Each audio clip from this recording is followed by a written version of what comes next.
नमस्कार, आप देख रहे हैं हर खबर में हूं आपके साथ अमित शर्मा। वक्त है मसला का। मसला आज हम बात करेंगे निकाय चुनाव की। देर से ही सही, लेकिन प्रदेश में निकाय चुनाव का बिगुल बज चुका है। राज्य चुनाव आयोग ने चुनाव की तारीखों का ऐलान कर दिया। इसके साथ ही सभी पार्टियों ने अपनी अपनी जीत के दावे करने भी शुरू कर दिए हैं। जहां बीजेपी, इनेलो और आम आदमी पार्टी पहले ही सिंबल पर चुनाव लड़ने का ऐलान कर चुके हैं, वहीं कांग्रेस और जेजेपी की ओर से, हालांकि जेजेपी ने ऐलान कर दिया है, आज पत्ते खोल दिए हैं, लेकिन कांग्रेस ने अभी भी पूरी तरह से अपने पत्ते नहीं खोले हैं। ऐसे में बड़ा सवाल यह है कि क्या यह निकाय चुनाव 2024 का सेमीफाइनल है और क्या इन चुनावों से सभी पार्टियों की स्थिति साफ होगी।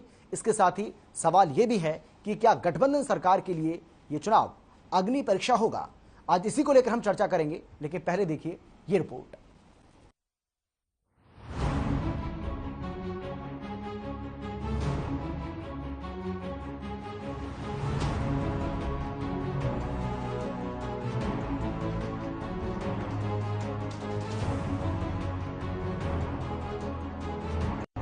हरियाणा में निकाय चुनाव का ऐलान होते ही सियासी सरगर्मियां तेज हो गई हैं।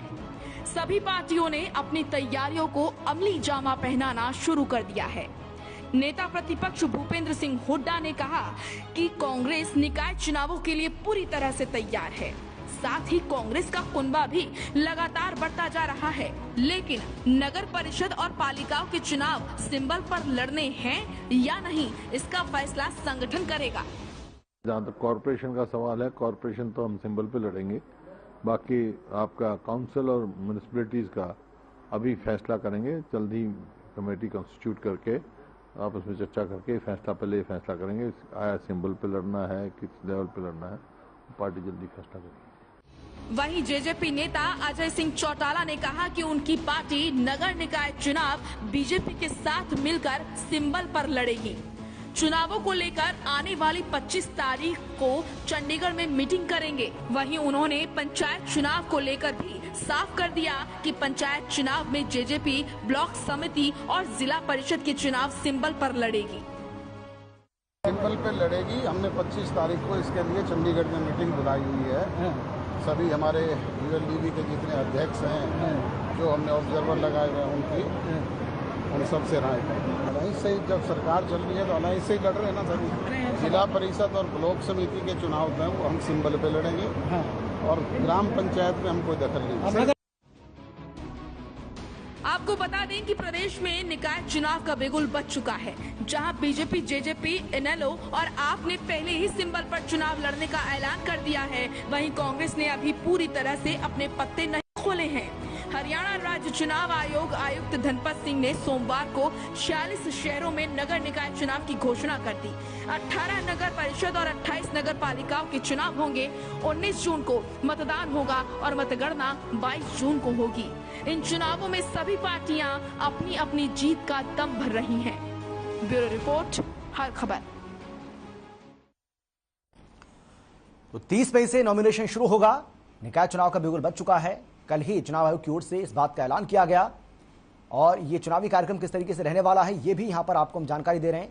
नॉमिनेशन 4 जून तक चलने वाला है, तो नॉमिनेशन जो है वो 4 जून तक चलेगा। इसके साथ ही 6 जून को स्क्रूटनी होगी। 7 जून को नॉमिनेशन वापस लिया जा सकता है। तो जो चुनावी कार्यक्रम जारी किया गया है चुनाव आयोग की ओर से, वो आपको बता रहे हैं। 19 जून को मतदान होगा, 19 जून को वोट डाले जाएंगे और इसके साथ ही मतगणना 22 जून को होगी। इसके अलावा अगर हम बात करें कौन कौन से वो नगर परिषद हैं, 18 नगर परिषद हैं और इसके साथ ही 28 नगर पालिकाओं के ये चुनाव होने हैं। तो कुल मिलाकर के 40 ऐसे शहर हैं जहां पर ये चुनाव होंगे।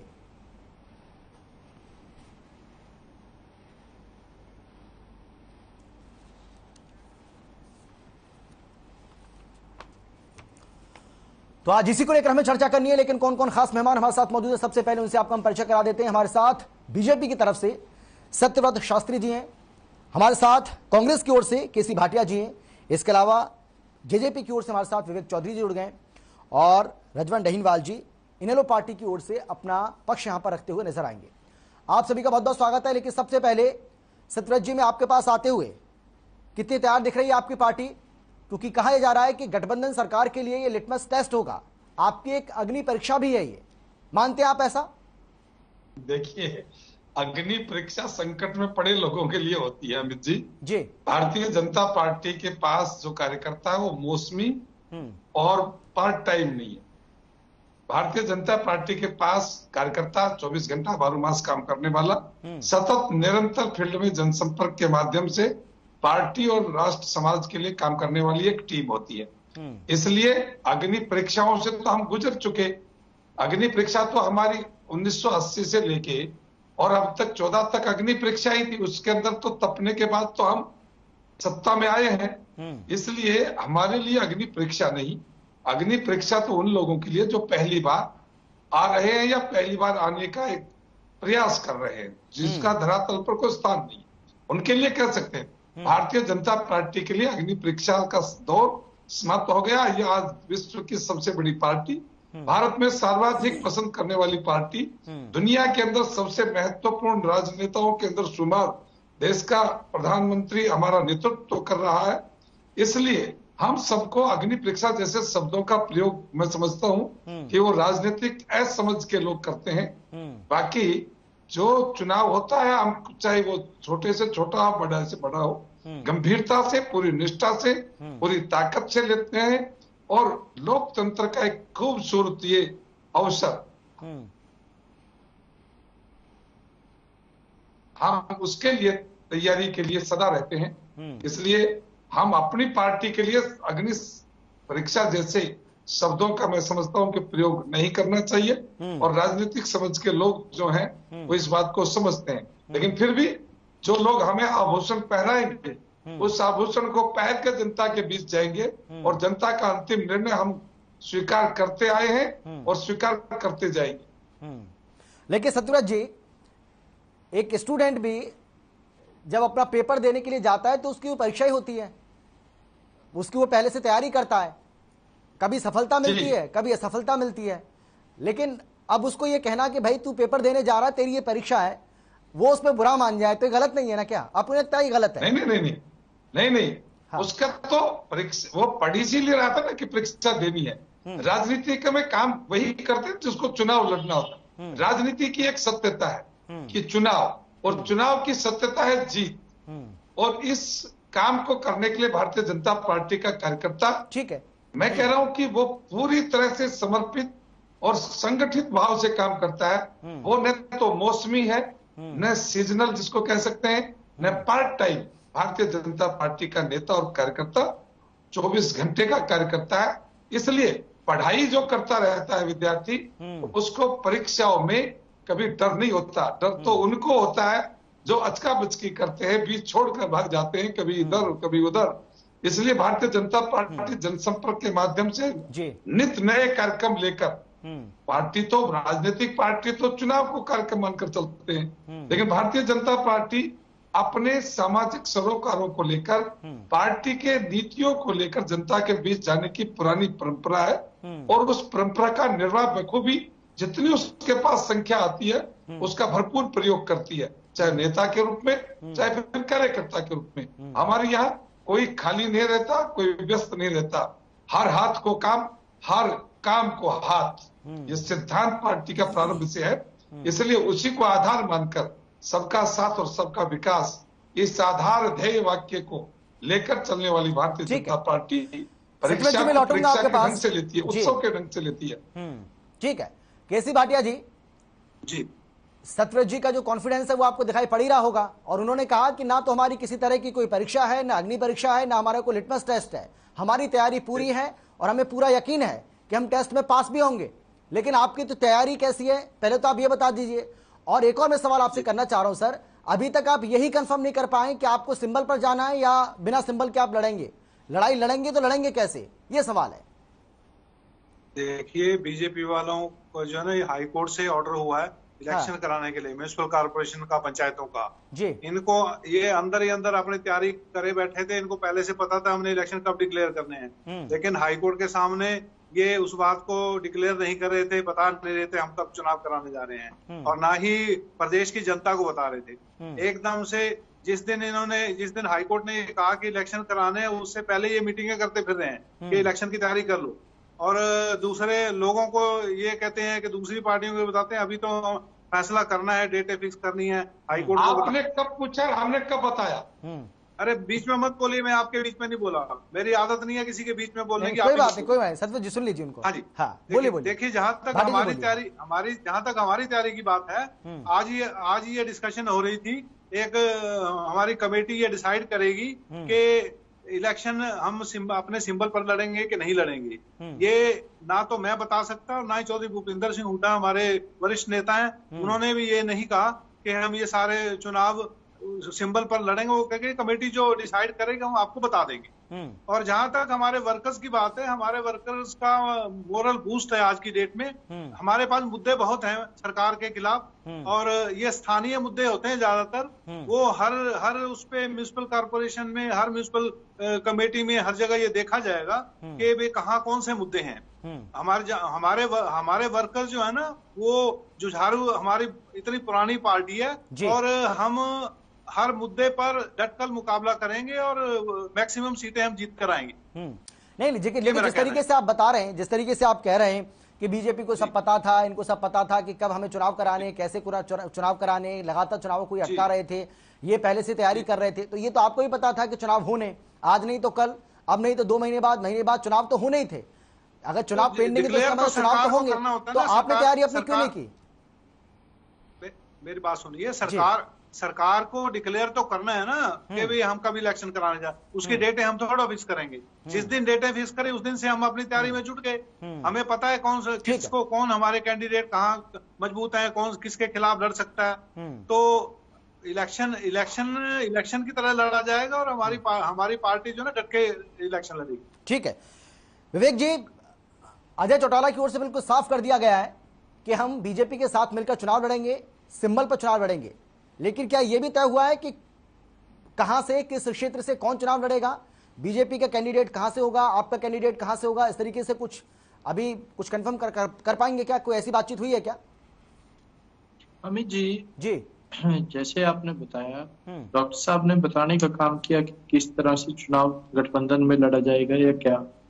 आज कहीं ना कहीं मैं कोई भी बात कहूं, वो मेरे पास उसका राइट नहीं है। कारण उसका क्या है कि मीटिंग्स का दौर चल रहा है। कल भी हमारी चंडीगढ़ में मीटिंग है, उसमें ये सारी बातें डिस्कस होंगी, कौन कहां से चुनाव लड़ेगा, कौन कैसे क्या रहेगा, गठबंधन की क्या रूपरेखा रहेगी, वो बातें वहां पे डिस्कस होगी और उसके बाद ही आपके बीच में हम कुछ कह सकते हैं। आज कहीं ना कहीं मेरे कांग्रेस के साथी को मैं सुन रहा था, बहुत अच्छा लगा सुन के, पर कहीं ना कहीं थोड़ी सी एक बात इनकी गलत भी लगी, जिसपे मैं इनको टोकना भी चाहूंगा। भाटिया जी ने कहा कि बीजेपी जेजेपी वालों को पहले पता था और कोर्ट ने इनको आदेश किया। आप डबल मीनिंग बातें ना कीजिए, आप कोर्ट को भी क्वेश्चन मार्क लगाने का काम करें। मुझे लगता है प्रोफेशन से आप वकील हैं, पीछे किताबें पढ़ी है वकालत की, आपके मुंह से ये बातें शोभा नहीं देती। आज कहीं ना कहीं आप लोग ये बात भी मान रहे हैं दबे मन से कि हमारी तैयारी नहीं है। आप वो भी बात कबूल कर चुके हैं कि बीजेपी को पहले पता था, जेजेपी को। अरे ये तो बहाने हैं। आज आप पिछले चुनाव की बात कीजिए, जिन लोगों के पास अपना संगठन ही नहीं है वो क्या बातें करें। जो पहले से जुड़े जुड़ाए लोगों को दोबारा ज्वाइनिंग कराने पे लगे हुए हैं, कहते हैं रोका हो गया था गृह प्रवेश, अब करा रहे हैं। आप क्या आपदा में अवसर ढूंढ रहे हैं। आप जी, आपने ही कहा था कि बीच में नहीं बोलना चाहिए और आप कह रहे थे कि मैं बीच में नहीं बोलता, तो सुनने का काम कीजिए। आज कहीं ना कहीं गठबंधन सरकार जिस तरह से काम कर रही है, लोग उससे बहुत खुश हैं और आने वाले 22 तारीख को जब रिजल्ट आएगा तो आपके सामने होगा, गठबंधन सरकार जीत के साथ बाहर निकलेगी। कहीं ना कहीं आज इन लोगों के पेट में, मैं तो कहूंगा ये भी दर्द हो रहा है कि गठबंधन सरकार के खिलाफ इनके पास कोई मुद्दा ही नहीं। कांग्रेस तो अपने ही मुद्दे में लगी हुई थी, कांग्रेस को कैसे खत्म किया जाए। आज जो 5 अध्यक्ष इनके हैं उनको ये इकट्ठा नहीं बिठा सकते, कहीं किसी पोस्टर पे या बैनर पे उनकी 5 की फोटो इकट्ठी नहीं दिखा सकते। आज बातें ये बड़ी बड़ी करते हैं। कांग्रेस का खात्मा कांग्रेस ने करना था और वो कर दिया। आज तमाम, मैं इससे पहले भी एक डिबेट पे था, इनके प्रवक्ता साथी कहते हैं हमारे पास ज्वाइनिंग हो रही है, दबादब ज्वाइनिंग हो रही है और आने वाले टाइम में बहुत अच्छी पार्टी काम करेगी। मैं इनसे बारी बारी एक ही सवाल पूछता हूँ कि आप ये तो बताइए, जो लोग पहले हैं उन्हें आप ज्वाइन करा के अपनी वाहवाही लूटना चाह रहे हैं, और जो लोग घर में आपके बैठे हैं और कहीं और जा रहे हैं उनको आप नहीं संभाल रहे। ये तो वही कहावत है हरियाणा में, आगे दौड़ पीछे छोड़, उसको आप नहीं। विवेक जी, मैं आपसे जानना चाहूंगा कि आपकी चिंता इस बात को लेकर है कि कांग्रेस पार्टी में क्या कुछ चल रहा है, या आपकी चिंता इस बात को लेकर है कि गठबंधन सरकार ने पिछले 2.5 साल में जो कुछ काम किया है और किन किन मुद्दों को लेकर आप लोगों के बीच में जाएंगे? हालांकि ये शहर का चुनाव होता है, ये छोटा चुनाव है, इसके मुद्दे अलग होते हैं, स्थानीय मुद्दे होते हैं, हम सभी जानते हैं, लेकिन फिर भी कहीं ना कहीं फर्क तो पड़ता है, क्योंकि इनेलो पार्टी की ओर से बार बार ये कहा जा रहा है, आपने सुना भी होगा, ओम प्रकाश चौटाला ये कह रहे हैं कि हम जब लोगों के बीच में जाएंगे तो स्थानीय निकाय चुनाव में हम लगातार इन मुद्दों को उठाने की कोशिश करेंगे, चाहे वो महंगाई का मुद्दा हो, बेरोजगारी का मुद्दा हो, कानून व्यवस्था का मुद्दा हो, या बाकी और कोई मुद्दे हो, इन मुद्दों को भी हम उठाने की कोशिश करेंगे। शर्मा जी, आपने कहा कि किन किन मुद्दों को जी, मुद्दे अगर रहेंगे तभी तो मुद्दे उठाएंगे ये लोग। आज इनके पास मुद्दा है ही नहीं। और जिस पार्टी का आपने जिक्र किया, उनके पिछले चुनाव में जो पहले चुनाव हुए थे, अम्बाड़ा, पंचकुला, सोनीपत साइड, इन चुनाव में क्या हालात रहे वो भी आपको पता होगा, और उनके प्रवक्ता साथी भी बैठे हैं, वो भी बता देंगे। आज पब्लिक के बीच में जाएंगे, मुद्दे उठाएंगे। चौटाला साहब हमारे आदरणीय है, उनके बारे में कुछ नहीं कहूंगा, पर जहां तक की बात इनकी पार्टी के नेताओं की रही, इनकी पार्टी के नेता सिर्फ और सिर्फ बयानबाजी और गुस्सेबाजी के अलावा उनको कुछ नहीं आता। आज कहीं ना कहीं वो लोग बात कर रहे हैं शहरी निकाय की, जिनकी शहरी में कार्यकर्ता भी, जो लोग शहर के अंदर, मैं जो इनेलो के प्रवक्ता साथी हैं उनसे भी पूछना चाहूंगा, अपनी बारी में बताने का काम करें कि शहरी निकाय के ऐसे 4 मुद्दे बता दें जिनको इन्होंने जनता के बीच में जाके उठाने का काम किया। आज चुनाव के टाइम पे निकलने का काम ये लोग करते हैं और बड़ी बड़ी बातें करते हैं। पिछले चुनाव में क्या रहा वो सबके सामने, और जिस तरह से पिछले चुनावों में हमने जीत हासिल की, उसी तरह आने वाले समय में भी गठबंधन सरकार जीत हासिल करेगी। रजवंत जी, किसी से छुपा हुआ नहीं। जी, मैं आता हूं आपके पास विवेक जी। रजवंत जी, सुना आपने विवेक चौधरी जी को? वो तो साफ तौर पर कह रहे हैं कि भाई जिनको आप मुद्दा बनाने की कोशिश कर रहे हैं, असल में वो मुद्दा है ही नहीं, और कोई आपके पास मुद्दा नहीं है, आप मुद्दा विहीन हैं, और इसीलिए आप जो मुद्दा नहीं उसको मुद्दा बनाने की कोशिश कर रहे हैं या करेंगे।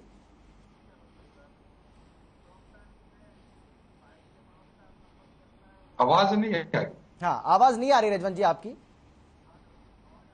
नहीं, मैं नहीं सुन पा रहा हूँ रजवंत जी, आपकी आवाज नहीं आ रही, किसी को नहीं आ रही मुझे लग रहा है। अब आ गई? हाँ, बोलिए, बिल्कुल, मुझे लग रहा है म्यूट कर रखा था आपने। हाँ, बोलिए। हाँ, कोई बात नहीं, माफी चाहूंगा। मैं यही कह रहा था कि जेजेपी के प्रवक्ता भाई ने अपनी पार्टी का पक्ष रख दिया, जो भी उनको कहना था बड़ी अच्छी बात, अच्छे तरीके से कह दिया, और साफ टीवी चैनल पर बैठकर बिल्कुल साफ झूठ बोला है उन्होंने कि पिछले चुनावों का जो हमारा प्रदर्शन था उससे हमारा जो बेहतर प्रदर्शन था। मैं तो ये भाई से ये पूछना चाहूंगा कि पिछले निकाय चुनाव में आप सांपला से भी लड़े थे, उकलाना से भी लड़े थे, धारूहेड़ा से भी लड़े थे। अगर आपको ये बेहतर प्रदर्शन लगता है तो भगवान आपको ये बेहतर प्रदर्शन, हम भी आपसे ये दुआ करेंगे कि आपका ये प्रदर्शन बरकरार रहे। ये टीवी चैनल पर बैठकर झूठ बोल रहे हैं कि इनका प्रदर्शन क्या था, और यही भारतीय जनता पार्टी का प्रदर्शन की मैं बताऊंगा कि ये लोग कह रहे हैं कि भारत की सबसे बड़ी पार्टी है, चुनाव के लिए तैयार रहते हैं। पिछले जो निकाय चुनाव दिसंबर 2020 में, क्या ये भारतीय जनता पार्टी 2020 के बाद बड़ी पार्टी बनी है या उससे पहले थी? अगर 2020 की पार्टी बड़ी है, 20 में बड़ी पार्टी बनी थी, सबसे बड़ी पार्टी का दम भरते हैं ये, तो इनके साथ अंबाला में क्या हुआ, इनके सोनीपत में क्या हुआ, ये लोग बताएं तो सही। बड़ौदा का जो चुनाव था उसमें इनके साथ क्या हुआ, जो इलाहाबाद का चुनाव था उसमें इनके साथ क्या हुआ, ये जनता को बताने का काम करें। ये चुनाव लगातार हार रहे हैं, और अगर जब ये कह रहे हैं कि हम अच्छे से तैयारी करेंगे, निश्चित तौर पर मैं इनको शुभकामनाएं दूंगा कि आप अच्छे से तैयारी करें। हम भी अपनी तैयारी के साथ जा रहे हैं। जो आज के जो मुद्दे हैं, बेरोजगारी का जो मुद्दा है, जो अतिक्रमण का जो मुद्दा है, बिजली पानी की जो समस्याओं का जो मुद्दा है, लोगों के नींबू जो महंगे किए मुद्दा वो भी है, डीजल पेट्रोल के दाम जो है, जनता उन मुद्दों को कहां भूलेगी। मैं बिल्कुल मानता हूं कि नगर निकाय के चुनावों में अलग मुद्दे होते हैं, लेकिन जनता क्या इन मुद्दों को भूल जाएगी? किस प्रकार महंगाई का सामना करना पड़ रहा है? जनता क्या ये भूल जाएगी कि बिजली पानी के लिए उनको किस प्रकार से? अरे अब तो राहत दे दी है जगन जी, अब तो राहत दे दी है, अब तो दाम कम कर दिए। सर मैं बिल्कुल मानता हूँ इस चीज के लिए राहत दे दीजिए, लेकिन क्या इस चीज को आप राहत मानेंगे जो लगभग 60 दिन तक इन्होंने दाम को बढ़ाए रखे, उसके बाद ये कहे कि हमने राहत दे दी? ये कैसे मानेंगे कि राहत इन्होंने दे दी? जिन लोगों ने दाम बढ़ाए और फिर उसको कह रहे कि हमने घटा दिए। मेरे भाई बढ़ाए भी तो आपने थे ये दाम, तो आप ये कैसे कह सकते हैं कि राहत? इनको तो सरकार को तो जनता से माफी मांगनी चाहिए कि हमारे से गलती होगी, हमने गलती। जवाब लीजिएगा। हाँ बिल्कुल बिल्कुल, मैं आऊंगा। रिकवरी करने के लिए बढ़ा दिए थे और अब हम ये दाम घटा रहे हैं। जनता का जो आक्रोश है, जनता की जो नाराजगी है, वो कहीं ना कहीं सरकार तक पहुंची है और सरकार को अपना भूल का एहसास हुआ है और उसके एवज में इन्होंने कम किया है। लेकिन इसका ये क्रेडिट नहीं लेंगे। नींबू जो जमता, जो गर्मी में सबसे आसान पेय पदार्थ था, जो गरीब आदमी पी लेता, 300 रुपए का नींबू करा दिया इन्होंने। अब और इसके बाद ये क्या कहेंगे? तो मैं तो अपने भाई को यही कहूंगा कि भाई जनता के जो मुद्दे हैं हम उनको लेके जाएंगे और ये छोटे चुनाव है, भाईचारे के चुनाव है, इस चुनाव में इतनी बड़ी बात नहीं होती, लेकिन फिर भी हम इनको ये कहते हैं कि हम जनता के सामने इनकी पोल खोलने का काम करेंगे, जनता के बीच में जाएंगे और अपने भाई को बधाई दूंगा कि आप भी जनता के बीच में जाए, ताकि आपको पता लगे कि जनता आपको कितने गले लगाती है या कितने धक्के मारती है, वो तो जनता ही बताएगी। समय उनका है, असल में जो इनका काम करने का समय था वो जा चुका है। अब जनता के बीच में ये अपना लेके जाएंगे कि हमने क्या किया, कितना किया, वो तो जनता तय करेगी। ठीक है, लेकिन सत्यव्रत जी, अमित जी, हाँ अमित जी, मैं आ रहा हूँ, विवेक जी आपके पास आ रहा हूँ, मैं आपके पास आ रहा हूँ। हाँ चलिए बोलिए, आप बोल लीजिए पहले, आप बोलिए। हाँ बोलिए बोलिए बोलिए। मेरे इनेलो के प्रवक्ता साथी ने बहुत खूब बताया। मैंने इनसे पूछा था कोई 4 मुद्दे ऐसे बताइए जो आपने नगर निगम के नए निकाय चुनाव के उठाए हो जनता के बीच में जाके। इनके पास जवाब नहीं आया, इन्होंने उल्टा उंगली हमारे ऊपर उठाने का काम किया। आप ये तो बताइए, आपने ये तो बताया हमारा क्या हुआ। हम तो आज फिर भी मैक्सिमम नगर पालिका नगर निगम के अंदर हम गठबंधन सरकार आज काबिज है। आप ये बताने का काम कीजिए कि आपकी कितनी सीटें किस नगर निकाय या नगर निगम के अंदर हैं। खरगोदा की आप बात कीजिए, और जगह की अम्बाड़ा की आप बात कीजिए, पंचकूला की आप बात कीजिए, सोनीपत की आप बात कीजिए, आपके पास जवाब नहीं है। और मैं हंसी भी आती है मेरे भाई की बात सुन के।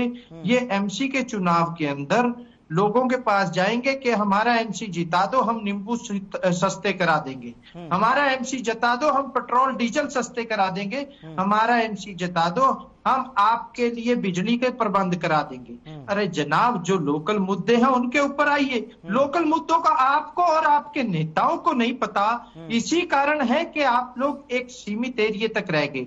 आपने बारी बारी कहा कि लोगों के बीच में नहीं जा सकते।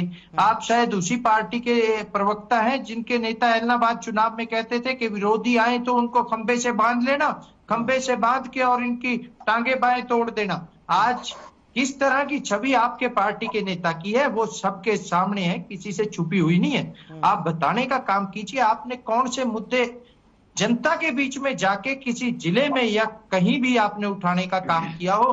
कुर्सी छोड़ के, लेकिन विवेक जी आपकी बातों से ऐसा लग रहा है कि आप महंगाई को, बेरोजगारी को, कानून व्यवस्था, जिनको भी मुद्दा बनाने की ये कोशिश कर रहे हैं या बोल रहे हैं, उसको मुद्दा ही नहीं मानते आप। इसका मतलब तो ये है जो आप कह रहे हैं। नहीं, एक चीज का जवाब दीजिए। आपने, इन्होंने पेट्रोल डीजल की बात की, आपने उसका जवाब करप्शन की बात भी कर रहे हैं, वो भ्रष्टाचार की बात भी कर रहे हैं।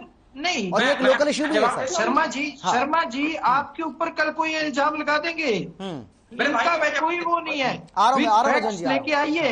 हम एक बात कहते हैं कि फैक्ट के साथ लेके आइए। हम ही है जो कार्रवाई कराने में विश्वास रखते हैं। बारी बारी ये चिल्लाते हैं फलाना घोटाला हो गया, ढमकाना घोटाला हो गया।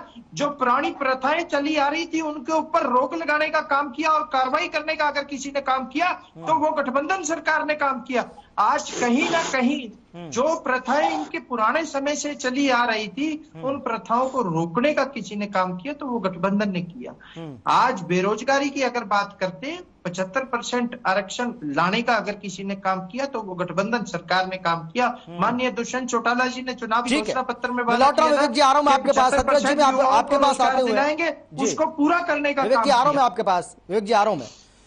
सत्यव्रत जी देखिए जो रजवंत जी कह रहे हैं ये बात तो सही है कि भाई अगर आप ये कहेंगे कि जिस तरीके से हमने पिछली बार चुनाव जीता, पिछली बार हम निकाय चुनाव जीते, बहुत सारी सीटें हैं ऐसी जो हमने जीती, बहुत सारे इलाकों में हम जीते, उसको हम दोहराने का काम करेंगे। लेकिन कुछ जगह ऐसी थी जहां पर आपको बहुत दिक्कतें हुई, चाहे वो अंबाला हो, सोनीपत हो, जिसका जिक्र रजवंत जी भी कर रहे हैं, और ये सच भी है, ये तो स्वीकार करना पड़ेगा आपको। देखिए ये तो वो जो चीज हो चुकी उसको, मेरा ये स्वभाव नहीं है कि मैं उसको नकारूं और सब लोगों को बेवकूफ बनाऊं, लेकिन जो लोग हमारे पिटिशन में सामने हैं, जिनके साथ हमें चुनाव लड़ना है या चुनाव लड़ा, पहले उस बात पर निर्णय है कि वो हमसे 21 थे क्या। यदि हम कहीं भी सोनीपत की, अंबाला की बात करेंगे, धारूहेड़ा की बात करेंगे, तो जो लोग आज हम सबके सामने चुनाव में प्रत्याशी बनकर आएंगे वो क्या हमसे 21 थे? हम उनसे 21 थे, इसलिए हम दावा करते हैं हमारा परिणाम बेहतर परिणाम होगा और उस बेहतर परिणाम के लिए सतत काम करने वाली टीम। जिस प्रकार से कांग्रेस प्रवक्ता बड़े भाई कह रहे थे कि इनको पता था, तो क्योंकि इनको पहले से सूचना देनी पड़ती है, इनके नेता कार्यकर्ता बड़े मौज मस्ती में रहते हैं, सीजनली होते हैं, मौसमी होते हैं, और उनको सूचना देनी होती है कि भैया आप यदि कहीं विदेशों में घूम रहे हो, यदि आप गर्मी थी हरियाणा में, तो आप कहीं ठंडे प्रदेशों में रेस्ट फरमा रहे हो तो जल्द आओ, क्योंकि अब चुनाव घोषणा हो गया। क्योंकि इनको ये अंदाजा नहीं कि चुनाव कभी होते भी हैं, क्यों तो एक सरकारी सिस्टम आता है, तब वही तो मैं कह रहा था पहले भी कि ये मौसमी है, सीजनली लोग हैं, और सीजनली लोगों को देखे देखे वो उनकी जनसभा में उनके चेहरे देखने आ सकते हैं कि पिछले 6 महीने से नहीं थे, पिछले 2 महीने से नहीं थे, साल भर से नहीं थे, वो अब नेता आए हैं। लेकिन जब उनको सुख दुख की चिंता होगी, जब पार्टी कार्यकर्ता की चिंता होगी, या वो एक मूवमेंट में कार्यकर्ता को पब्लिक में देखता होगा, तो उसका चेहरा भारतीय जनता पार्टी के झंडे के साथ दिखाई देता है। इसलिए जो भी पार्टी के लोग, आज एक पार्टी आपने इतनी बुलाई नहीं कि वो आए नहीं, वो जुम्मे अभी नई नई पार्टी बनी है और पंजाब के बारे में बड़ी चर्चा करते हैं, और मात्र 3-4 महीने की सरकार के अंदर भ्रष्टाचार के आरोप लगते हैं, कईयों की सजा होती है। मुझे नहीं लगता कि वो लोग थानों से रिपोर्ट लिखकर वोट देते थे, किस प्रकार से टिकट दी उन्होंने, और यदि वो भी लोग आते हैं हमारे और साथियों के साथ, तो उनकी परफॉर्मेंस किस प्रकार की होगी। वो पंजाब का चुनाव दिखाई दे रहा है। पंजाब में जिस प्रकार के लोगों को इकट्ठा करके सरकार बनाने का काम किया, और अब वो एक दो विकेट रोज गिर रहे हैं, तो आप देखें कि जनता के साथ आपने क्या किया, आपने किस बात को लेकर जनता के बीच आए, और कैसे कैसे लोगों को अपने जनता के चुने कि जो अपराधी थे जिनकी सजा हो गई, जो भ्रष्टाचारी थे जो आते ही पैसा बटोरने के लिए पोटली बांधने लगे। तो ये सब चीजें जो है भारतीय जनता पार्टी के साथ नहीं है। भारतीय जनता पार्टी अपने कार्यकर्ताओं के साथ, नेताओं के साथ मिलकर योजना बनाती है, कार्यकर्ताओं को डेवलप करती है, नेताओं को डेवलप करती है, और समाज में ऐसे वर्ग को प्रतिनिधित्व देना चाहती है जो सदियों से, समय से, बहुत लंबे समय से जो सत्ता की हिस्सेदारी में कभी नहीं आए, उनको सत्ता की भागीदारी में रखना और उन लोगों का भला करना जिनको सत्ता के में रहने वाले लोग कभी दरकिनार वोट तक बांधकर दूसरे समय उनके पास घरों तक पहुंचते नहीं थे, उन वर्गों का भारतीय जनता पार्टी ने प्रतिनिधित्व किया। सत्ता प्राप्त करने के बाद उन जगहों पर गई जहां लोग अंत्योदय कहते हैं, किसी अंतिम व्यक्ति तक पहुंचने का काम किया है। तो हरियाणा के अंदर 2 बातें मैं कहना चाहूंगा जिसके आधार पर भारतीय जनता पार्टी की नीति स्पष्ट होगी। एक वो व्यक्ति जो सरकारी नौकरी के अंदर भ्रष्टाचार, भाईचारा और पैसे का बोलबाला था, आज सामाजिक पिछड़े और जिसका संरक्षण यानी पिता का हाथ जिसके सर पर नहीं है, उनको एक कृपांक के रूप में दिया जाता है। कितने हजारों विद्यार्थी, नौजवान अपने परिवारों के साथ जुड़े। दूसरी बात, लेकिन के माध्यम से करप्शन के मामले तो सामने आ ही रहे हैं, पत्र के माध्यम से करप्शन का मामला तो अभी भी, मतलब ऐसा तो है नहीं कि आपकी सरकार में सामने नहीं आ रहे हैं, यहाँ भी आ रहे हैं भैया। वो बात अलग है कि आप कार्रवाई कर रहे हैं, तो अगर वहां पंजाब में भी कोई मामला सामने आता है तो उस पर भी कार्रवाई होती है। अमित जी एक बात सुन, दोनों विषयों में अंतर। हरियाणा सरकार के मुखिया और यहाँ के लोग वो हैं जिन्होंने अपनी एजेंसियों के ऑफिसर्स में के यहाँ छापे मरवाए। देश दुनिया में ऐसा कोई उदाहरण मीडिया के अंदर हो कि जहां अपने लोगों पर छापामारी करके और उनको पकड़ने का काम किया।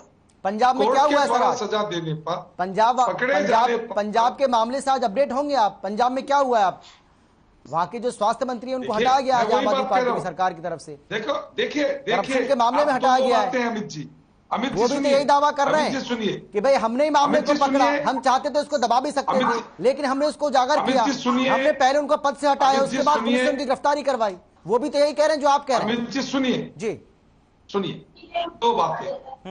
एक राजनीतिक ताकत होती है, एक ऑफिसर्स की ताकत होती है।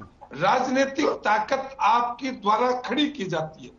ऑफिसर्स एक सिस्टम से सत्ता में आता है, वो भारतीय जनता पार्टी के सिंबल पर नहीं आता, वो किसी सिस्टम से आता है। लेकिन राजनेता यदि कोई बनता है, वो एमएलए विधायक बनता है, मंत्री बनता है, तो राजनीतिक पार्टी की हैसियत से बनता है। जब उसको टिकट दी जाती है तो कैसे दी गई, उसको मंत्री बनाया गया तो सबके बीच में से कैसे झटा गया, तो ये क्या अंतर नहीं आता? उस अंतर को और भारत के हरियाणा के अंतर को देखना पड़ेगा। इनके पास कैसे लोग थे राशन कार्ड बनाने की? यानी ये माना जाए सतव्रत जी, क्या मैं ये मानूं कि आम आदमी पार्टी जी, सतव्रत जी एक मिनट मेरी बात सुनिए, उसके बाद आप बोलिएगा। मैं ये कह रहा हूं कि क्या ये माना जाए कि आम आदमी पार्टी जो ताल ठोक रही है निकाय चुनाव में और सिंबल पर चुनाव लड़ेगी, इस बात का ऐलान भी आज कर दिया उन्होंने, तो क्या ये माना जाए कि आप इसको मुद्दा बनाने की कोशिश करेंगे इस चुनाव में भी, निकाय चुनाव में भी आम आदमी पार्टी के खिलाफ लोगों के बीच में जब आप जाएंगे? जी अमित जी, बिल्कुल निश्चित रूप से, क्योंकि नगर निकायों के ऊपर जो नेता रहते हैं वो स्थानीय सांसद, विधायक, सांसद तो नहीं, विधायक मंत्री रहते हैं राज्य के। वो जो एरिया है शहरी एरिया, वहां से कोई ना कोई विधायक के आधार के ऊपर वो चुनाव लड़ेगा, वो उसकी सिफारिश करेगा। जैसे विधायक के लिए ऊपर के लोग करते हैं, विधायक नीचे के लोगों की सिफारिश करते हैं, तो उनकी चैन से जो निकल कर आएगा वो कैसा आएगा? जब मैं खुद भ्रष्टाचार के 3 महीने की सरकार के अंदर पकड़ा जा रहा हूं, जब मैं अपराध के रूप में 3 महीने के बीच मेरे सजा हो रही है, तो मेरे संबंध कैसे होंगे, मेरी सोच कैसी होगी, मेरी वर्किंग कैसी होगी, मेरे फॉलोइंग। ठीक है सतव्रत जी, मैं लौट रहा हूं आपके पास। सतव्रत जी आता कैसे होंगे? हाँ, मैं आता हूं आपके पास। जी मैं आता हूं आपके पास। लेकिन केसी भाटिया जी, कांग्रेस पार्टी के मुद्दे क्या होंगे? और सवाल यह भी है सर कि आम आदमी पार्टी जो ताल ठोक रही है, आम आदमी पार्टी अगर नुकसान कहीं पहुंचा रही है तो वो सबसे ज्यादा कांग्रेस पार्टी को ही पहुंचाती है। भाई पंजाब में आपकी सरकार थी, अगर वहां से आपकी सरकार आपको गंवानी पड़ी तो वो आम आदमी पार्टी की वजह से गंवानी पड़ी। खबर आप भाई साहब, ये खबर आपको किसने दी? कौन सी वाली सर? ये जो कह रहे हैं कि आम आदमी पार्टी को नुकसान पहुंचाएगी। नहीं तो पंजाब में पहुंचा नहीं नुकसान, उसी ने तो पहुंचाया। किसने पहुंचाया सर? आपको मेरी बात पे आपत्ति क्यों? दिल्ली में किसकी सरकार? दिल्ली में भी आप ही को पहुंचाया सर। दिल्ली में आप ही की सरकार थी जब पहली बार सरकार उन्होंने बनाई, तब आप ही थी। मुझे मेरे भाई विवेक जेजेपी वालों के इनके प्रवक्ता के बात का जवाब देने दो। जी बोलिए, शास्त्री जी की बात। हाँ बोलिए आप बोलिए। हाँ जी स्वागत है। अभी ये कह रहे थे कि 4 जो ना कार्यवाहक प्रधान हैं नए जो बने हैं, उनकी कहीं पे फोटो नहीं है। आप हमारे प्रदेश कांग्रेस के दफ्तर में हम रोज जाते हैं, आपने वहां नहीं देखा, आप वहां कर देखिए। और जहां तक बात है, ये चारों हमारे जो माननीय जो कार्यकारी अध्यक्ष हैं, इन लोगों के हमारी पार्टी ने एरियाज बांट दिए। हरियाणा के 4 हिस्से करके उन एरियाज में वो काम करते हैं। वहीं के कोई नेता खुद अपनी फोटो नहीं लगाता, वर्कर जिसको चाहता पसंद करता है, वर्कर जिसको चाहता है उसकी फोटो लगाता है। तो आप इस बात से निश्चिंत रहिए कि भी किसकी फोटो लगी किसकी ना लगी, जहां और नहीं। लेकिन भाटिया जी, आप तो फोकस आपका ये, आप तो फोकस ये भाटिया जी, चौटाला जी के कौन से नेताओं की फोटो नहीं? भाटिया जी मैं ठीक है, इस बात का जवाब ले लेंगे। नहीं शास्त्री जी डिबेट को डिटेल मत करिए आप, डिबेट को थोड़ा सा भटका रहे हैं आप। मैं ये कह रहा हूँ ठीक है, नहीं इन्होंने किया था, मैं इसकी बात का जवाब दे रहा हूँ। हाँ नहीं ठीक है, जब उनकी बारी आएगी तो मैं चाहता हूँ उनसे जवाब ले लेंगे। मैं भी चाहता हूँ कि उनसे जवाब लिया जाए इस बात का। एक मिनट में शास्त्री जी की बात का जवाब दूंगा। हाँ, इन्होंने बहुत बड़ी बात कह दी कि इनके नेता विदेशों में रहते हैं, इनके नेता घूमने टूरिस्ट प्लेस पे जाते हैं, तो ये जनरल बात जो करते हैं ना, जुमलेबाजी वाली बात जो करते हैं, ये इनको नहीं करनी चाहिए। इनसे ये मुझे सियाने आदमी लगते हैं, इनको बताना चाहिए कि हमारे कौन से नेता कहाँ गए। हमारे नेता, हमारे प्रदेश के नेता चौधरी भूपिंदर सिंह हुड्डा रोज पब्लिक के बीच हैं और सरकार के जो सरकार गलत जितने भी काम कर रही है सरकार के। अरे भाटिया जी, आप इतने भोले नहीं है, उनका निशाना कहाँ है आप भी समझ रहे हैं। भाटिया जी, आप इतने भोले नहीं है जितना आप बन रहे हैं। निशाना उनका कहाँ पर है ये आप भी समझ रहे हैं। यहाँ पैनल में जितने लोग बैठे हैं वो सब समझ रहे हैं उनका निशाना कहाँ पे है। खुल के बोलिए, उसका खुल के हम जवाब देंगे। चलिए सत्यव्रत जी बता दीजिए। ऐसे पहेलियां बुझाने वाली बात मत कीजिए। एक चीज सुनिए, आप जिम्मेवार आदमी हैं, पार्टी के प्रवक्ता है, खुल के बात कीजिए जी। आपको पूरा जवाब मिलेगा उसका। देखिए, जहाँ तक मुद्दों की बात है, मेरी बात अब मैं मुद्दों की बात पे आता हूँ। इस बात की डिबेट के लिए हम बैठे हैं। हाँ, नहीं बात सही है बिल्कुल। चलिए सत्यव्रत जी 10 सेकंड में आप अपनी बात पूरी कीजिएगा, उसके बाद में हाँ केसी भाटिया जी अपनी बात पूरी करेंगे। देखिए कार्यकर्ताओं से लो, नेताओं से लो, ये आपके रास्ते से सुनिए, आप बताओगे उसके नाम बता दूंगा। आप राष्ट्रीय नेतृत्व की बात करेंगे तो आपका राष्ट्रीय नेतृत्व चुनाव के प्रति होने दीजिए। मैंने आपका जवाब दे दिया, जितनी आपने गोलमोल बात करी थी मैंने गोलमोल जवाब दे दिया। हाँ चलिए मुद्दे पर आते हैं, बोलिए आप केसी भाटिया जी बोलिए। हाँ बोलिए। शहरों के अंदर पानी, पीने के पानी की कमी है, शहरों के अंदर सफाई की कमी है, शहरों के अंदर बिजली 2 घंटे आती है, 4 घंटे नहीं आती है। लोग इनको इन बातों का जवाब देंगे। मुद्दे हमारे पास बहुत है। मैंने आपको एक वो खिचड़ी का चावल आपको बताया, बहुत मुद्दे हमारे पास। आप आइए, चुनाव में आइए, हम बताएंगे आपको। जहां तक आम आदमी पार्टी की बात है, आम आदमी पार्टी जिस दिन पंजाब में सरकार बनी उसी दिन से उन लोगों ने कहना शुरू कर दिया अब हरियाणा में हमारी बारी है। हरियाणा की भूमि ऐसी है जो है ना, वो देखते हैं, काम को देखते हैं, लोगों की बातों को नहीं देखते। जो लोग झूठ बोलने वाले, झूठ बोल के ये सरकार पंजाब में बना गई। हरियाणा में कांग्रेस पार्टी इतनी मजबूत है और आज से ही लोग ये कहने लगे हैं कि यहाँ सरकार कांग्रेस, अगली सरकार कांग्रेस की आनी है। आप वालों का यहाँ कोई मतलब नहीं है। यहाँ जितना मर्जी मुंह से कहते रहे, लेकिन ना तो इनका अभी तक संगठन बना पूरा और ना ही इन लोगों के पास ये खाली दिल्ली का। लेकिन सर आप तो इतनी पुरानी पार्टी है, आपके संगठन के आपके सवाल तो आपके संगठन पर भी उठते हैं। केसी भाटिया जी क्रेडिट ले रहे हैं। आप उनके संगठन की चिंता कर रहे हैं, आप अपने संगठन की चिंता करिए। और जहां तक हमारे हरियाणा प्रदेश की बात है, जगह जगह रोज करप्शन में इनके ऑफिसर पकड़े जा रहे हैं, रोज टीवी के ऊपर, अखबारों के ऊपर आप लोग दिखा रहे हैं, तो ये उनका कोई जवाब नहीं देंगे।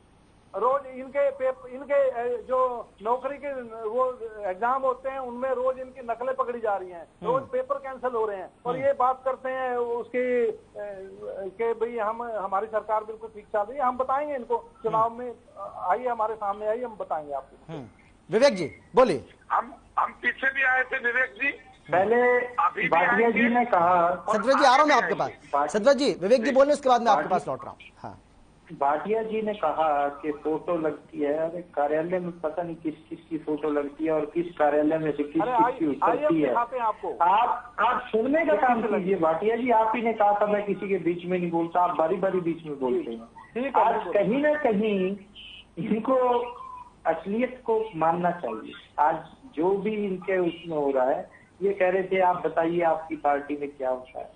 हमारी पार्टी में अगर हमारे प्रदेश अध्यक्ष कोई मीटिंग बुलाते हैं तो उसमें हमारे सारे नेता मौजूद होते। आपकी पार्टी की तरह नहीं कि आपकी पार्टी की प्रदेश अध्यक्ष मीटिंग बुलाती थी और आपके उसमें नेता, विपक्ष और तमाम विधायक ना जाने का काम करते थे। आज हमारी पार्टी में अगर कोई नेता कोई बात रखता है तो उसको सभी सुनने का काम करते हैं। आपकी पार्टी की तरह नहीं है कि प्रदेश अध्यक्ष को ही बड़े प्रदर्शन के अंदर पीटने का काम किया जाता है। आज पीटने के बाद उसकी एफआईआर नहीं, वो अलग बात है। देखिए अब विवेक जी अगर लोगों के बीच में आप जाएंगे, विवेक जी लोगों के बीच में जाएंगे तो ये तो आप बताएंगे नहीं कि कांग्रेस पार्टी में क्या कुछ चल रहा है, कांग्रेस पार्टी में किस तरीके से एक दूसरे जो नेता हैं वो एक दूसरे की लेग पुलिंग कर रहे हैं। आप ये तो नहीं बताएंगे लोगों को जाकर के, भाई आप लोगों को ये बताएंगे ना कि आप, मैं ये कह रहा हूं कि आप तो ये बताएंगे कि हम सरकार में रहते हुए क्या कर रहे हैं और हम आने वाले समय में लोगों के लिए क्या करेंगे, उस शहर का विकास हम किस तरीके से करेंगे, ये आपको बताना पड़ेगा ना सर। तो जो सवाल केसी भाटिया जी ने उठाया, हाँ विवेक जी एक मेरे सवाल सुन लीजिए, बहुत छोटा सवाल है मेरा, बहुत छोटा सा सवाल है, मेरा सवाल सुन लीजिए उसके बाद आप बोलिएगा सर। मेरा सवाल सुन लीजिए, उसके बाद आप बोलिएगा।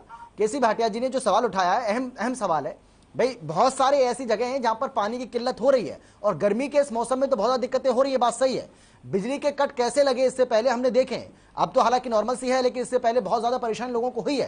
तो अगर कांग्रेस पार्टी इनेलो इस मुद्दे को अगर भुनाने की कोशिश करे, लोगों को अगर बताएगी, तो कहीं ना कहीं फर्क तो उसका पड़ेगा। कैसे आप लोगों को समझाएंगे कि नहीं जी ये जो कह रहे हैं गलत है, ऐसा कुछ नहीं है? नहीं, ये बुलाएंगे कैसे? आप उसी बात पे तो आइए। आज ये संगठन की तो बात करते हैं, इनका संगठन 3 पिछले प्रदेश अध्यक्ष संगठन नहीं बना सके। अगर इनकी संगठन की बात मैं करूं, फूलचंद मुलाना जी ने कहा था 3 महीने के अंदर संगठन बना दिया जाएगा। अशोक तंवर जी ने कहा 3 महीने के अंदर संगठन बना दिया जाएगा। कुमारी शैलजा जी ने कहा 2 महीने के अंदर संगठन बना दिया जाएगा। और अब ये नए प्रदेश अध्यक्ष बने हैं, इन्होंने कहा, और भूपिंदर सिंह हुड्डा जी ने कहा 3 महीने के अंदर संगठन बना दिया जाएगा। जब संगठन बनेगा तब देखेंगे। अगर जनता के बीच में कोई बात पहुंचानी है तो उसके लिए संगठन होना भी बहुत जरूरी है। आज इनके पास संगठन नहीं है। और जहां तक की रही बातें लोकल मुद्दों के ऊपर, ये चुनाव है, बारी बारी इनको बताना पड़ेगा। लोकल मुद्दे हमने छोड़े ही। आज जनता को हर तरह की सुविधा हम देने का काम कर रहे हैं। आपने बिजली का जिक्र किया, बिजली में दिक्कत जरूर आई, बीच में दिक्कत आई, उसको सुचारू रूप से चलाने का, दोबारा से सही करने का काम हमने किया। दिक्कत किस कारण आई उसके ऊपर हम बारी बारी डिबेट कर चुके हैं। किस तरह से एग्रीमेंट किस समय में किया गया, किससे किया गया, और क्या क्या कंडीशंस के साथ किया गया, वो हम सब कुछ कर चुके हैं। आज उन बातों को ना छेड़ के अगर मैं शहरी निकाय के मुद्दों के ऊपर रहूं तो अच्छा है। शहरी निकाय के अगर ये मुद्दे कहते हैं, हमने चाहे सफाई व्यवस्था हो, चाहे पानी की व्यवस्था हो, चाहे लोगों की कोई भी दिक्कत हो, उसको समाधान करने का काम किया। इनेलो वाले साथियों के बारे तो मैं एक ही कहूंगा, इनेलो का शहर में कुछ नहीं है। शहर में क्या, अब तो एक क्षेत्र से बाहर इनका कुछ नहीं है। एकमात्र विधायक की पार्टी है, वो पता नहीं कब जेल करे, दोबारा से रिजाइन दे दें, इसका कोई ठीक है। बारे तो रजवन जी तो अच्छा है। बोलिए, जवाब ले लेते, जवाब ले लेते। साथी अपनी पार्टी पे ध्यान दें, हमारी साइड ना हो करे। ठीक है रजवन जी, जवाब दीजिए जी, क्योंकि चुनाव एलनाबाद में भी होना है जहां तक मेरी जानकारी है। सही कह रहा हूं मैं कोई बात नहीं, मैं वही चीज में बता देता हूँ। अभी हमारे भाई जो चीज बता रहे थे, मैं उसके बारे में बता देता हूँ। क्या जो निकाय के जो चुनाव है, क्या इनमें भ्रष्टाचार का मुद्दा नहीं है? ये उन बड़े मुद्दों को तो छोड़ो, मैं तो ऐसे मुद्दे बता देता हूँ। क्या जो गलियों में है कूड़े के ढेर नहीं लगे रहते? अगर इनको मुद्दे नहीं मानते, क्या सीवरेज की समस्या इनकी समस्या नहीं आती क्या? क्या ये जो पानी की जो समस्या मैं बता रहा था, मैं आपको एक और चीज मोटी बात बताऊंगा कि जो आजकल जनता को सबसे ज्यादा जो परेशानी हुई है पिछले दिनों में, तो वो एनडीसी, एनओसी और प्रॉपर्टी आईडी के नाम पर उनको इतना तंग परेशान किया गया है, जिसकी वजह से तो मतलब कई दिन की उनकी छुट्टी की गई। यहाँ तक कि उनको ऑनलाइन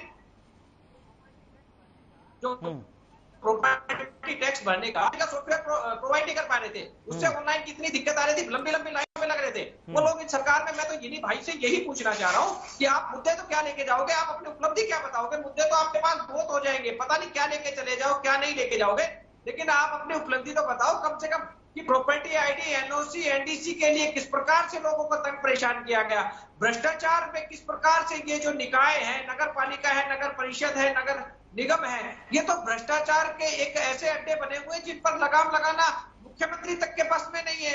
मैं तो एक रेवाड़ी का एक सिंपल सा उदाहरण दे देता हूँ। यहाँ पे तो नगर जो परिषद के जो ठेकेदार हैं उनसे कमीशन मांगा जाता है।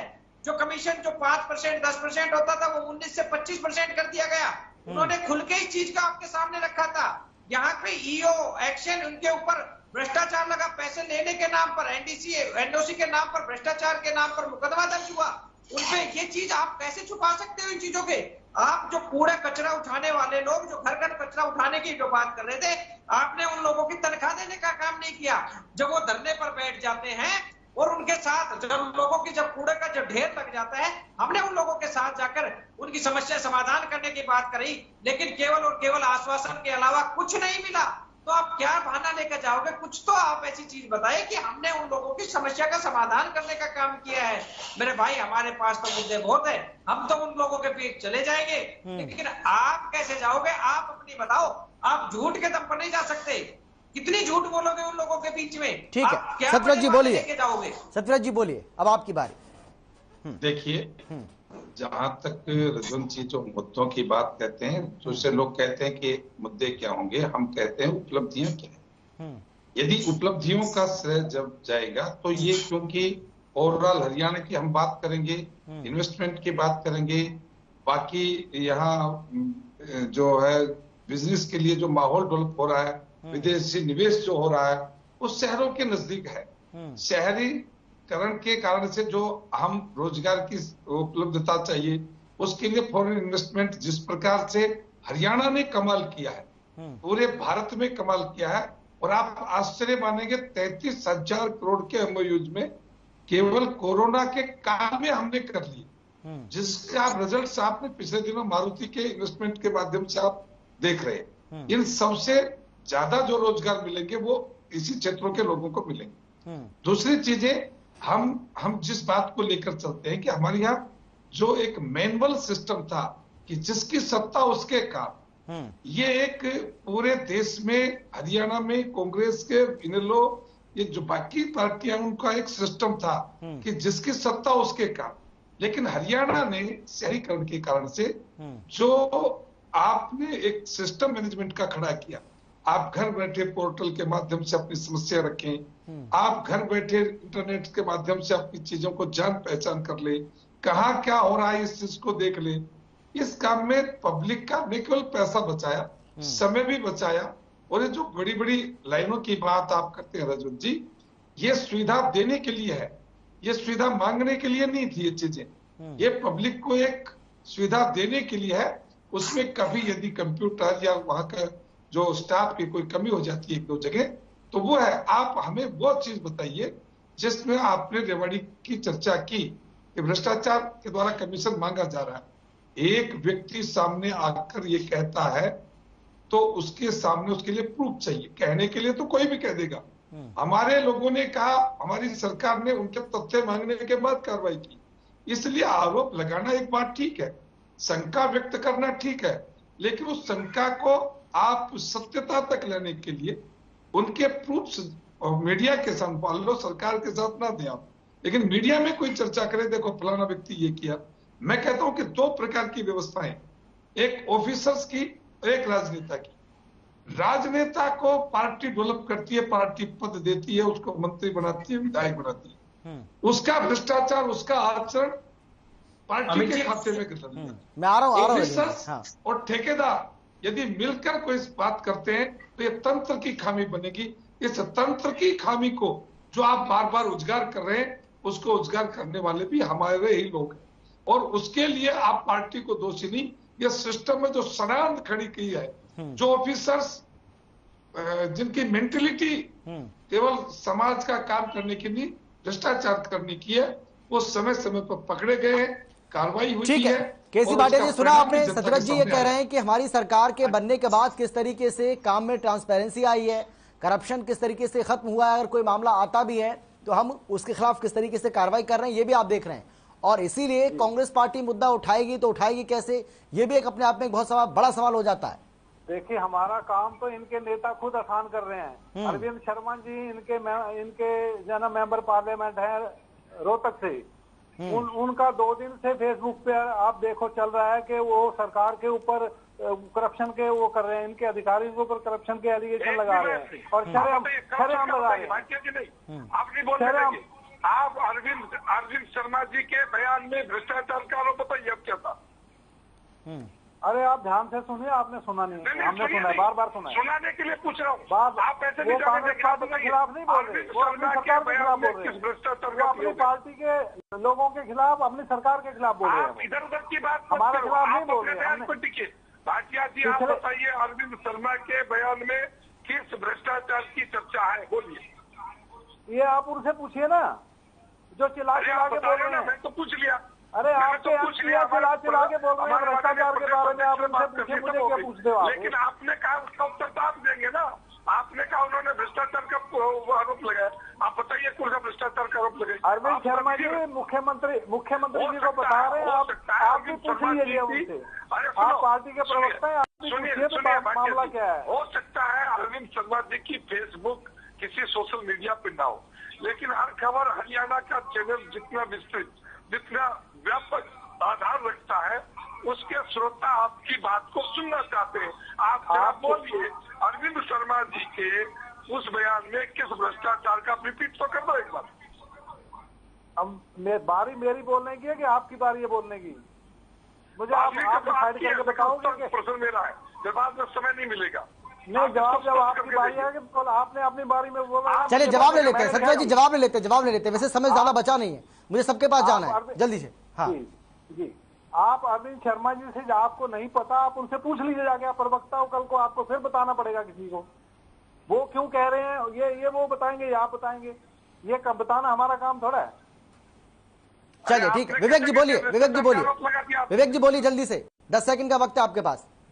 नहीं अमित जी, पहले ऐसे अन्याय न कीजिए। नहीं है, वो नहीं बता पा रहे ना सत्यव्रत जी, वो ये कह रहे हैं, उन्होंने जिक्र किया है, लेकिन अब वो किस बात का जिक्र कर रहे हैं, कौन से वो करप्शन की बात कर रहे हैं ये?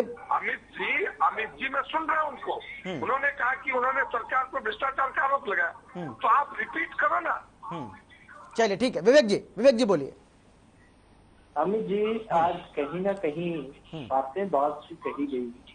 मैंने अपने प्रिय साथी इनेलो के प्रवक्ता और कांग्रेस के प्रवक्ता दोनों की बातें, मैंने इनेलो के प्रवक्ता साथी से कहा था कि आप बताइए आपने कितने मुद्दे उठाने का काम किया, उसका इनके पास कोई जवाब नहीं। मैं इनसे एक सवाल और करता हूँ कि आज आप ये बता दीजिए आपकी कितने नगर निगम के अंदर या नगर निकाय के नगर पालिका के अंदर आपके कितने नंबर? आज कहीं भी आपका खाता निकल पा रहा, और पिछले चुनाव में निकला, अगले चुनाव में भी सेम होगा। आपके नेताओं को ये नहीं पता कितने नंबर। रजवन जी माफी चाहूंगा, मैं आपके पास भी आना चाहता था लेकिन समय बिल्कुल बचा नहीं। आप सभी का बहुत शुक्रिया इस चर्चा में शामिल होने के लिए, अपनी बात रखने के लिए। लेकिन बड़ा सवाल है कि आखिर कौन किस पर भारी पड़ेगा, और अपनी अपनी जीत के जो दावे किए जा रहे हैं, जो दावे ठोके जा रहे हैं, किसके दावों में कितना दम है, ये 22 जून को ही पता चलेगा। फिलहाल इतना ही, छोटे से ब्रेक के बाद फौरन लौट रहे हैं। आप देखते रहिए हर खबर।